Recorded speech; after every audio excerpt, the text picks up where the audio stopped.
इसी राज्यसभा में, चेयरमैन साहब, इसी राज्यसभा में प्रधानमंत्री जी ने छाती ठोककर विपक्ष को ललकारते हुए कहा था कि एक अकेला सब पे भारी।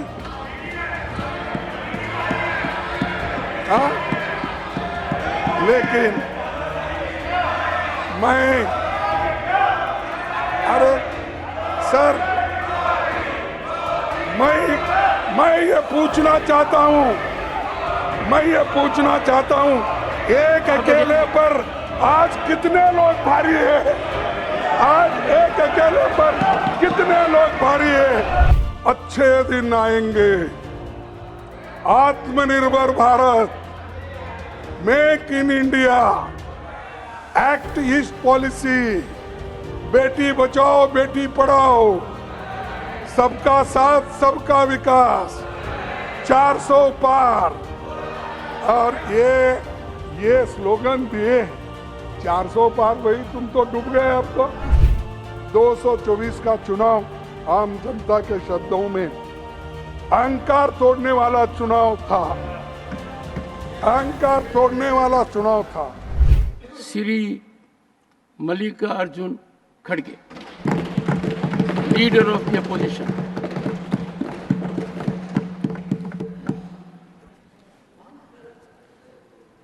पहले तो मैं आपसे माफ़ी चाहता हूं कि मेरा थोड़ा पैर में दर्द होने की वजह से मैं ज़्यादा देर तक ठहर नहीं सकता। You may address while sitting, if you want. If your permission is there, I will sit. No. We have to ensure that you are comfortable while addressing the House. So if the physical disability or pain is of that extent that here and outside you are unable to stand, then you may take your own call. You may take your own call. तो बैठ के बोलने में उतना जज्बा नहीं है। तो खड़गे जी, इस मामले में इस मामले में मैंने आपकी मदद की है। आपका जज्बा कायम रखा। ये कभी कभी आप मदद करते रहते, हम भी याद करते रहेंगे।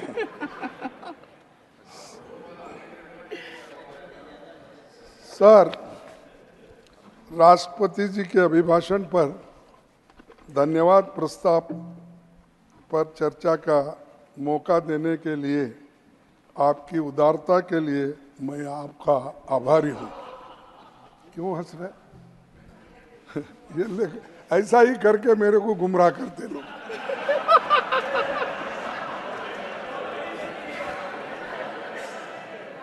नहीं, चेयरमैन साहब भी वैसा ही करते करके। राष्ट्रपति जी, इसको डिलीट कर देंगे कि मैं भी ऐसा करता हूं। This is deleted. राष्ट्रपति जी संसद का सबसे अहम हिस्सा है, हम उनका बहुत सम्मान करते हैं। अभिभाषण का कंटेंट सरकारी होता है, सरकारी पक्ष को इसे विजन स्टेटमेंट बनाना था। चुनौतियों से कैसे निपटेंगे ये बताना जरूरी था, लेकिन उसमें ऐसी कोई कंटेंट नहीं है। इस साल राष्ट्रपति जी का पहला अभिभाषण 31 जनवरी को हुआ था और 27 जून को दूसरा अभिभाषण 18वीं लोकसभा के गठन के बाद हुआ। पहला अभिभाषण चुनावी था और दूसरा उसी की कॉपी जैसा है वैसा ही, न दिशा है न कोई विजन है। हमें भरोसा था कि राष्ट्रपति जी संविधान और लोकतंत्र की चुनौतियों पर कुछ बातें जरूर रखेंगे, सबसे कमजोर तबकों के लिए कुछ ठोस संदेश देंगे। लेकिन हमें घोर निराशा हुई कि इसमें गरीबों के लिए, दलितों के लिए, पिछड़ों के लिए, अल्पसंख्यक के लिए कुछ भी नहीं है। पिछली बार की तरह ये केवल तारीफ का फूल बांधने वाला अभिभाषण है। और इतनी तारीफ तो हमारे द्विवेदी साहब, कभी कभी कंफ्यूजन होता है द्विवेदी, त्रिवेदी, चतुर्वेदी, इसमें माफ कीजिए क्योंकि मैं दक्षिण से आता हूँ, ये इन शब्दों से मैं ज़्यादा वाकुफ नहीं। We can have half an hour discussion on this if you want. Pardon? We can have half an hour discussion on this. कि द्विवेदी, त्रिवेदी, चतुर्वेदी क्या है? नहीं, वो तो द्विवेदी बोले तो 2 वेद पढ़े सो पंडित है, उसीलिए द्विवेदी बोलते हैं। हाँ, त्रिवेदी 3 वेद पढ़े, अब एक चतुर्वेदी बचा, वो 4था वेद पढ़े सो जो आएंगे वो देखेंगे। तो ये जो है उन्होंने तो खूब तारीफ की और ये तारीफ की फूल बांधने में बहुत माहिर है और वो उर्दू के बहुत बड़े प्यारे हैं, लेकिन उतने ही उन लोगों से नफरत भी बहुत करते हैं क्योंकि आरएसएस का थोड़ा बैकग्राउंड उनको नहीं है। लेकिन इधर जब बीजेपी में आए तब से वो जरा आरएसएस की बहुत तारीफ करते रहते हैं, मोदी साहब की बार बार तारीफ करते रहते हैं और सबसे ज़्यादा पंडित जवाहरलाल नेहरू जी, महात्मा गांधी, ऐसे लोगों को कंडम भी करते हैं। तो मैं सुना बहुत सी बातें, इसीलिए सुधांशु जी, सुधांशु जी, पिछले बार unless the LOP जिसमें will बुनियादी yield, it मुद्दों is for को him to yield or not to yield. I will give him opportunity. जिसमें बुनियादी मुद्दों को नज़रअंदाज किया गया है, विफलताओं को के खैर ये सरकार छिपाने की अपनी पहले से माहिर है और इनको हम बार बार ये कहना मुझे उचित भी नहीं लगता। राष्ट्रपति जी ने कहा कि हम साथ मिलकर काम करें। ये सदी भारत की सदी है और आने वाला दौर भारत का है। इस भाव से किसी को इनकार नहीं हो सकता, लेकिन 10 साल का हमारा तजुर्बा ये है कि ये बातें भाषण तक ही रही है, जमीन पर अमल नहीं हुई और उल्टा हुआ। संविधान ने हमें अडल्ट फ्रेंचाइज का अधिकार दिया। इस बार चुनाव में 2019 में कम मतदान हुआ, पर गरीबों, ग्रामीण मतदाताओं ने अधिक उत्साह से भाग लिया। मैं सभी मतदाताओं को अपने ओर से बधाई देता हूं, उनको धन्यवाद देता हूं। उन्होंने गांवों में बढ़ चढ़कर वोटिंग की, लेकिन शहरों में जहां पढ़े लिखे लोग हैं, पैसे वाले हैं, वो लोग इसमें बहुत कम आ गए। सभापति जी अपने मतदान के लिए विशेष संदेश जारी कर कहा था कि प्रजातंत्र में प्रजा ही मालिक और सर्वोपरि है। मैं इससे सहमत हूं कि ये राष्ट्रपति जी का जो संदेश है वो ठीक है, लेकिन देश के इतिहास में ये पहला चुनाव है जिसमें संविधान की रक्षा का मुद्दा बना। बीजेपी ने 400 पार का नारा दिया। उनके कई नेताओं ने तो यहाँ तक कहा कि दूसरे सदन में बहुत से नेताओं ने ये भी कहा कि बीजेपी संविधान बदलेगी, और उन्होंने बार बार ये बातें कही। और यहाँ तक कि शुरुआत में 2014 में तो भागवत जी, जो इस सदन के सदस्य नहीं है, मैं उनका नाम नहीं लेना चाहता, आप निकाल दीजिए। एक सेकंड। माननीय खड़गे जी, मेरा विशेष अनुरोध रहेगा कि प्रतिपक्ष के सम्मानित नेता के अलावा भी आपका बहुत बड़ा व्यक्तित्व है। आपने जो अभी कहा कि नाम भी ले दिया और कहा कि नाम मत लीजिए, विड्रॉ करता हूं, नहीं, विड्रॉ करता हूं। I think it calls for regret. I express my regret that such an observation has been imparted in this August House. Please continue. No. Pramod Tiwari ji, the Honorable LOP himself has felt it. Please, it is regrettable. I am using mild word. और कहा कि BJP संविधान बदलेगी। India गठबंधन को संविधान बचाने की मुहिम इसी कारण हम चलाना पड़ा। जनता ने ये महसूस किया कि बाकी मसले आते जाते रहेंगे, पर संविधान बचेगा तभी लोकतंत्र रहेगा और चुनाव भी होंगे और हम और आप यहाँ बैठेंगे। सभापति जी, इस लड़ाई में आम नागरिकों ने विपक्ष का साथ दिया। गरीबों, किसानों, मजदूरों, पीड़ित, शोषित महिलाओं, युवाओं ने हमारा सबका साथ दिया और डेमोक्रेसी को बचाने का उन्होंने बहुत बड़ा काम किया। कंटिन्यू। सभापति जी, अभी भी सामाजिक न्याय के विपरीत मानसिकता वाले लोग मौजूद हैं। ये लड़ाई तभी पूरी होगी जब ऐसी विचारधारा को उखाड़ फेंकना जरूरी है और इसके लिए हम सबको भी मेहनत करना पड़ेगा। सभापति जी, इस सत्र की एक खूबी ये है कि जनादेश के डर से सत्ता दल के लोग संविधान का जप कर रहे हैं, पर ऐसे लोग भी जिनको संसद में जय संविधान नारे पर भी आपत्ति है, जय संविधान के नारे पे भी आपत्ति है, ऐसे लोग भी सदन में हैं, ऐसी पार्टी भी सदन में है। इसीलिए आपको इसीलिए ये संविधान की रक्षा का मसला अभी भी कायम है। भारत की जनता ने इसकी असली मंशा, सोच और इरादों को देख परख लिया है। इसीलिए संविधान माथे पर लगाने से काम नहीं चलेगा। संविधान माथे पर लगाने से काम नहीं चलेगा, बल्कि इसके मूल्यों पर आपको चल कर दिखाना होगा और तभी ये कुछ आपको कर सकते हैं।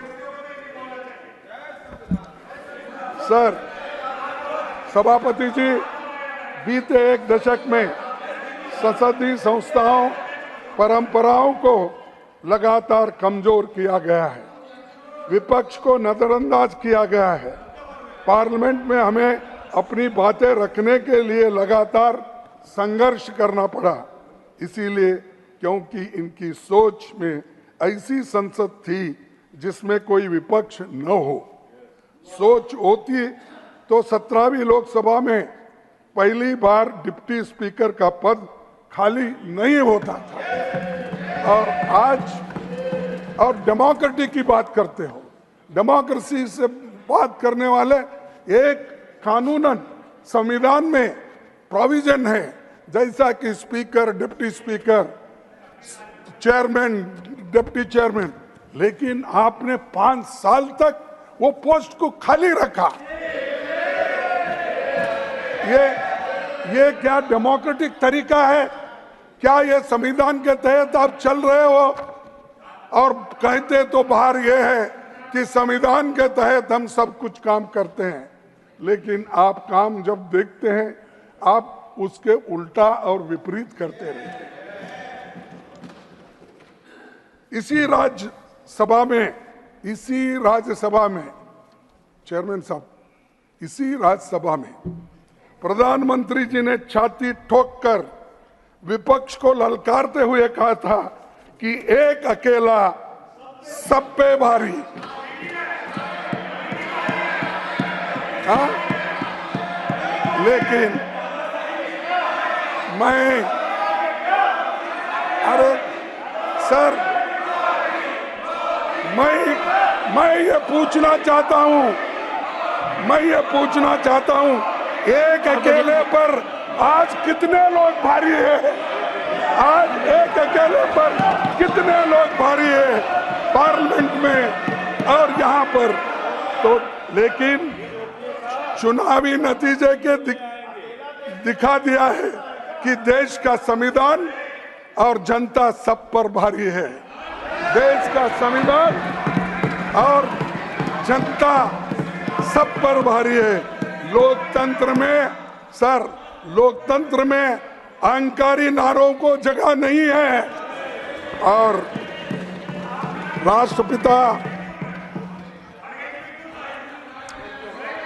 राष्ट्रपति महात्मा गांधी जी, संविधान निर्माता बाबा साहब अम्बेडकर और छत्रपति शिवाजी महाराज समेत 15 महान विभूतियों की मूर्तियां अपनी जगह से हटाकर पीछे कोने में रखा दिया। लाखों लोग आकर वहां श्रद्धांजलि अर्पण करते थे, लेकिन आप डर कर वहां पर प्रोटेस्ट होते हैं, इसीलिए वहां हटाओ, पीछे ढको। और किसकी मूर्ति? जो आजादी दिलाए महात्मा गांधी, जो संविधान बनाया डॉक्टर बाबा साहब अम्बेडकर, छत्रपति महाराज, ऐसे लोगों को आप पीछे हटा के कोई देखना नहीं, ऐसा करते हो। और उसके लिए लड़ाई हमने लड़ी सर। मैं अभी स्टूडेंट्स था, उस वक्त हमने इस बाबा साहब अम्बेडकर के मूर्ति को बिठाने के लिए हम लड़े। एक सेकंड प्लीज माननीय सदस्यगण, एक सेकंड प्लीज बैठिए। Please honourable minister take your seat. प्रतिपक्ष के नेताजी सर सुनिए। देश के Jairam Ramesh, how many times I have to tell you? No please no. किसी ने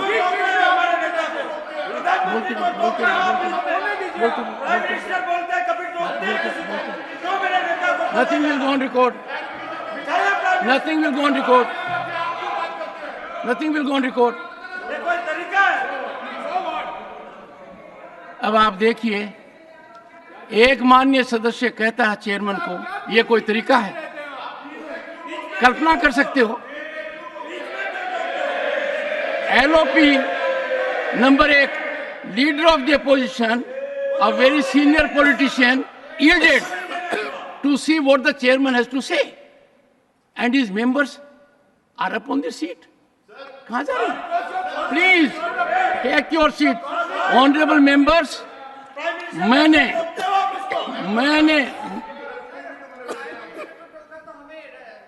Shakti Singh, I may have to name you. Your senior leaders are present here. LOP in his wisdom has yielded as to what the chairman has said. You don't allow chairman to say? What kind of anarchy you are engaged in?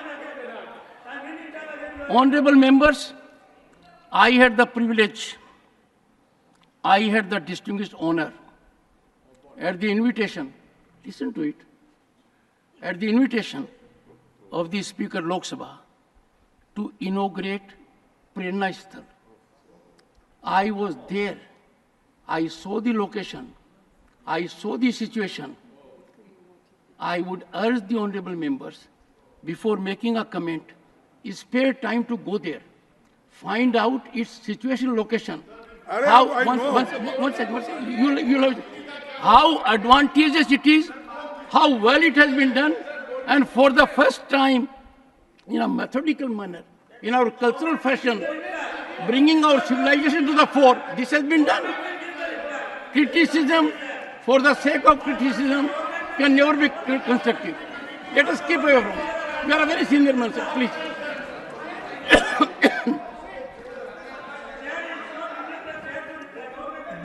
You are sitting on your you are sitting on your seat and still speaking, Shakti Singh. Perhaps you need some kind of learning from your senior leaders. नहीं आप साहब Don't disturb the LOP when again. May I request the LOP to control his people first? Please go ahead. sir, they are under your control. Under my control, I'll do it. Outside they are in my control. I am glad they are under my control. I'll ensure it. हाँ, I am grateful. और ये पहली बार हो रहा है बहुत अच्छा कि आप मुझे एड्रेस कर रहे हो. I think others will also follow. साहब मेरा पैर दर्द दे रहा है। प्रधानमंत्री जी ने सर वो इस जगह पे थे कि डॉक्टर बाबा साहब अंबेडकर की मूर्ति पार्लियामेंट के सामने रखना ये एक 1963-64 में बहुत बड़ा आंदोलन हुआ था। अब उस वक्त हमारे जो पंजाब के स्पीकर थे हुकुम सिंह जी, दारा क्या सरदार जी, हुकुम सिंह जी, हाँ सरदार हाँ, हुकुम सिंह जी।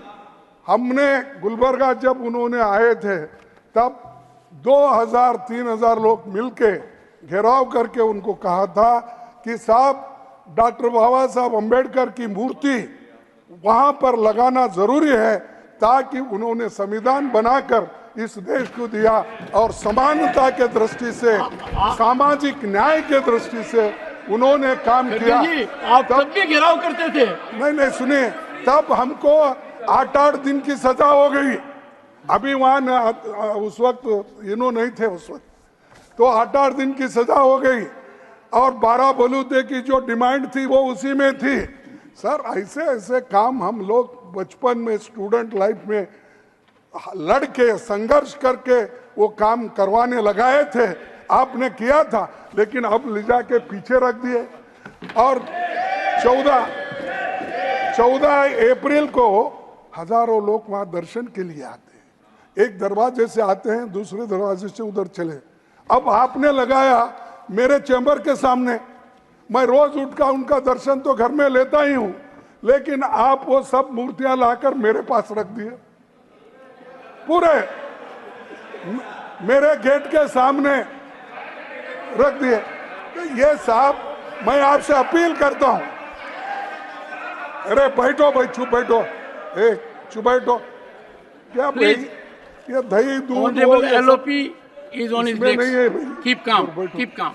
हाँ, सर तो आपको मैं अपील करता हूं कि वो जो गांधी जी की स्टैचू थी, बाबा साहब अंबेडकर की स्टैचू थी, शिवाजी की स्टैचू थी, जिस जगह थे उस जगह आप रखिए, उससे कोई नुकसान नहीं होना, ये मैं आपसे अपील बार बार अपील करूंगा।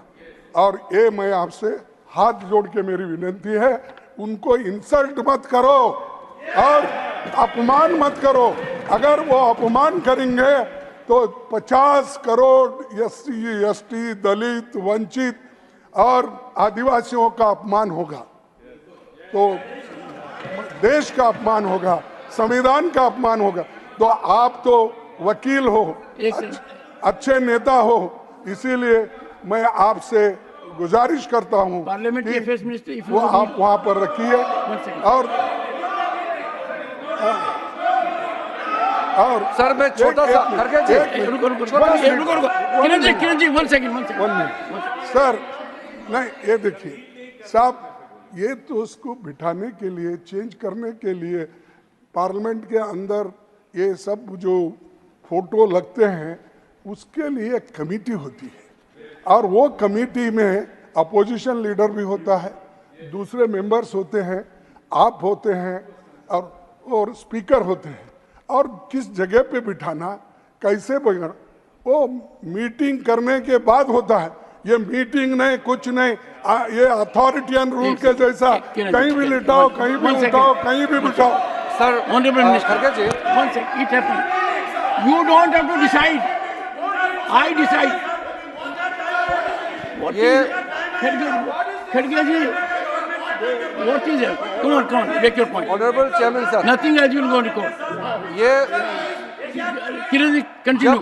सर जब लीडर ऑफ अपोजिशन कोई इम्पोर्टेंट मुद्दा उठाते हैं, उसका रेस्पॉन्ड करने का एक प्रथा होता है, इसलिए इलीगल अनकॉन्स्टिट्यूशनल ऐसे मत कहिए। ये this is a culture of the house.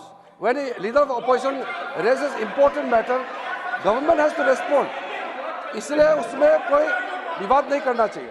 Sir, leader of opposition ने, आप सुनेंगे तो तब आप पता चलेगा ना, आप सुनेंगे नहीं तो कैसे Mr. पता Tiwari, चलेगा? you are forcing me to name you people. I have given him permission. And let me tell you, one second, please take your seat. Sir, Kiranji, take your seat. Honorable members, when there is a debate in the House, the debate has to be lively. The debate has to be involved. Leader of the opposition is making remarkably a good speech. If there is an intervention required, one second, you don't have to decide. I am the judge of it. Come on, Kiranji. Kiran Rijiju ji. Honourable chairman sir, अभी माननीय खड़गे जी, leader of opposition ने संसद Nothing में has been on record. Statues को, सारा statues को एक जगह में रख करके प्रेरणा स्थल के नाम से जो बनाया गया उसको लेकर के सवाल खड़ा किया। मैं सिर्फ क्लियरिफिकेशन देना चाहता हूं। सर, आपने अभी हाउस को बताया कि आप चीफ गेस्ट के तौर पर आप वहां आए और आपने उद्घाटन किया। उसमें honourable speaker of Lok Sabha administrative control वो करते हैं, उनके अध्यक्षता में काम हुआ। मैं भी सर उस समय मौजूद था। नहीं, सबसे पहले तो खड़गे, एक मिनट या सर, तो खड़गे जी ने अभी एलिगेशन लगाया कि सारा मूर्तियों को उठा के कॉर्नर में फेंक दिया है। वो सर पुराना पार्लियामेंट एक राउंड शेप है, वहां कोई कोने नहीं होते हैं। वो पार्लियामेंट जो राउंड है और उसी राउंड के अंदर में बहुत ही खूबसूरत जगह में प्रेरणा स्थल का वहां जगह तय किया और बहुत सम्मानजनक, बहुत ही अप्रोप्रिएटली सही तरीके से मूर्तियों को रखा है। और आज देश का कोई भी जनता संसद में आकर के संसद को देखना चाहते हैं तो हमारे महान आत्माओं का दर्शन एक जगह में जाकर के दर्शन कर सकते हैं। किसी भी तरीके से किसी मूर्ति, किसी महान आत्मा हमारे जो जिन्होंने इस देश को रास्ता दिखा के यहाँ तक पहुँचाया, किसी का अपमान नहीं बल्कि सम्मान करने का तरीका को और बढ़ाया गया है, इसलिए मिसलीड नहीं करना चाहिए। Honorable Leader of the Opposition. Sir देखिए, One second, please. Please.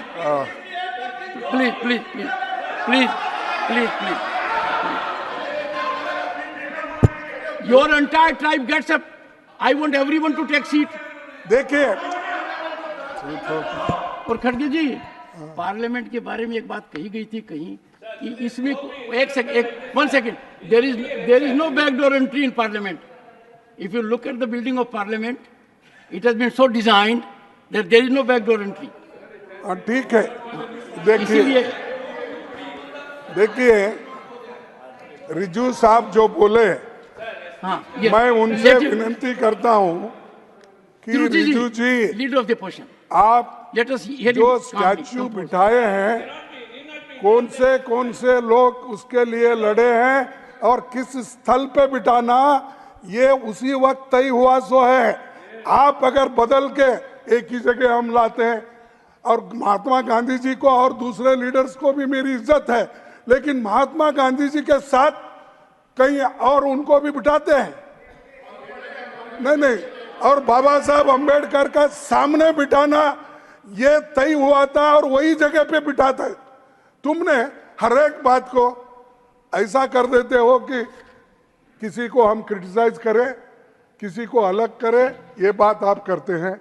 इसीलिए मैं आपसे ये कहता हूँ कि उनको एक कमेटी के बारे में मालूम नहीं है। आप पढ़ के देखकर कौन से मेंबर्स हैं उनका सब सलाह लेके उसके बाद उसी जगह पे आप उनको बिठाइए। सर, ये तो मैं आपसे बार बार विनती करूंगा। सर, प्रधानमंत्री जी ने अभी कहा कि इस वक्त people want substance not slogans. पिछले 10 सालों से विपक्ष आपको यही कहता है कि कुछ काम भी कीजिए, महज नारेबाजी मत करिए। और क्या है, उन्होंने कैसे स्लोगन दिए? अच्छे दिन आएंगे, आत्मनिर्भर Bharat, make in India, act east policy, Beti Bachao Beti Padhao, सबका साथ सबका विकास, 400 पार। और ये स्लोगन दिए, 400 पार, वही तुम तो डूब गए अब तो इसमें। चलो तो ये स्लोगन है, और स्लोगन देने में मोदी जी माहिर है। सिर्फ स्लोगन देना, लोगों को मीठी मीठी बातें करके भ्रमित करना, ये काम वो कर रहे हैं। इससे नहीं बोलना पड़ेगा। तो अब ये इतना बोलने वाले व्यक्ति गरीबों के बारे में, महिलाओं के बारे में हमदर्दी है दिखाने वाले, मैं पूछता हूं साहब, मणिपुर 1 साल से जल रहा है, किस तरह महिलाओं और वहां के लोगों को तंग और तबाह करके घर बर्बाद किए जा रहे। एक दिन तो जाकर आप आए, मणिपुर को जाके आए आप तो 14 विदेशों में फिरे, 14 देशों को गए, इलेक्शन में तो सैकड़ों भाषण किए, लेकिन मणिपुर में आपने क्यों नहीं गया? आप क्यों नहीं पहुंचे? और सबका साथ सबका विकास, आपने सिर्फ कुछ लोगों का साथ दिया और कुछ का विकास किया, गरीबों का सब सत्यानाश किया। इस सभी नारों का क्या हकीकत है, ये देश अच्छी तरह जान रहा है। और सर सभापति जी, 224 का चुनाव आम जनता के शब्दों में अहंकार तोड़ने वाला चुनाव था, अहंकार तोड़ने वाला चुनाव था। पिछली सरकार के 17 मंत्री चुनाव हार गए, किसानों को जीभ से रोंदने वाले मंत्री को हम हटाने की मांग कर रहे थे, जनता ने ही उसे रोंद दिया और खत्म हो गई। और एक शायर ने कहा है, कभी घमंड मत करना, कौन से कभी घमंड मत करना, नाम कभी घमंड मत करना, तकदीर बदलती रहती है, तकदीर बदलती रहती है, शीशा वही रहता है, बस तस्वीर बदलती रहती है।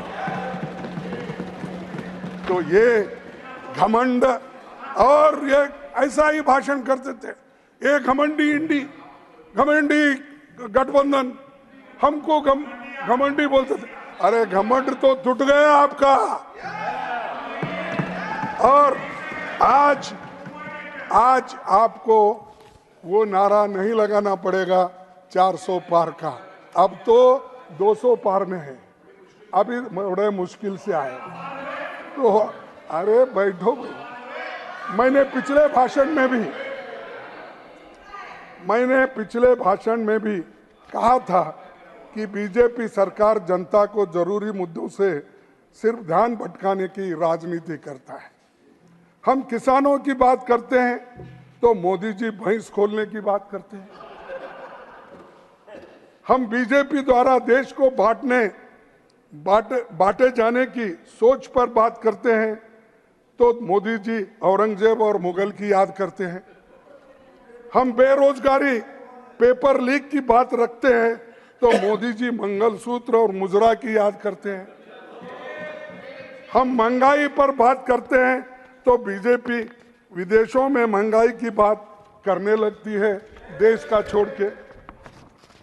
विपक्ष जनता की बात करता है तो मोदी जी अपने मन की बात सुनाने पर लगते हैं, और वो ये बात करते करते यहाँ तक पहुंचे, अपना काम करना ही वो भूल गए, सिर्फ अपनी मन की बात बोलने में ही वो लग गए। मैं प्रधानमंत्री जी से कहना चाहता हूं, आज के मुद्दों का जवाब दो। इतिहास में जो हुआ उस पर जनता फैसला लेने में सक्षम है, उन पर छोड़ दीजिए। आप ये बात बार बार मत करो, घमंडी बात मत करो और लोगों को उचकाने की बात मत करो। अगर करेंगे फिर ऐसा ही आपकी हालत होते जाएगी, बिगड़ते जाएगी। Stay ahead with our cutting-edge news app.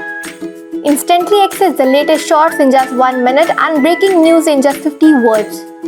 Download now for a smarter, faster news experience.